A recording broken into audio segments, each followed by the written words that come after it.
আমাদের নোয়াখালী জেলার একজন এমপি প্রার্থীর জন্য 64 জেলার মানুষ দোয়া করতেছে যেন সে মানুষটা নির্বাচিত হয়। সে মানুষটা আর কেউ নয়, আমার আপনার সবার পরিচিত মুখ মানবিক সৈকত। নোয়াখালী কবিরহাট 5 আসনে এই মানবিক সৈকত ভাইয়ের জন্য সবাই দোয়া করতেছে যে আসলে এরকম একটা মানুষ এমপি হিসেবে খুবই প্রয়োজন, যে কিনা সাধারণ মানুষের জন্য কাজ করবে, বেওয়ারিশ মানুষদের জন্য একটা বেওয়ারিশ মেডিকেল কলেজ করবে, বেওয়ারিশ মানুষদের জন্য হাসপাতাল করবে। যারা বেওয়ারিশ মানুষরা টাকার অভাবে চিকিৎসা করতে পারে না, রাস্তাঘাটে পড়ে থাকে, মানে টাকার অভাবে তারা হাসপাতালে পর্যন্ত যাইতে পারে না, সেই সব মানুষদেরকে নিয়ে কাজ করতেছেন আমাদের মানবিক সৈকত ভাই। উনি শুধু আমাদের নোয়াখালীর মানুষ না, উনি এখন পুরো বাংলাদেশের মানুষ আর আমাদের নোয়াখালীর গর্ব।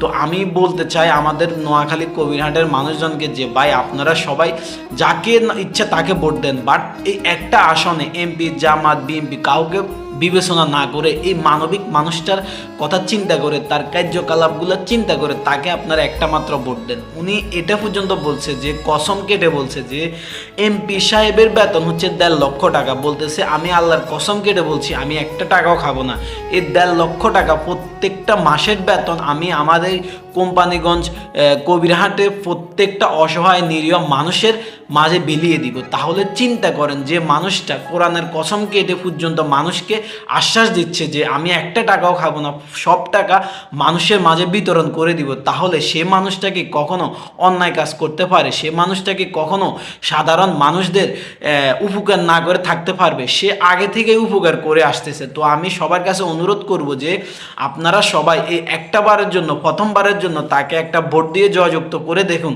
আসলে মানুষটা কেমন।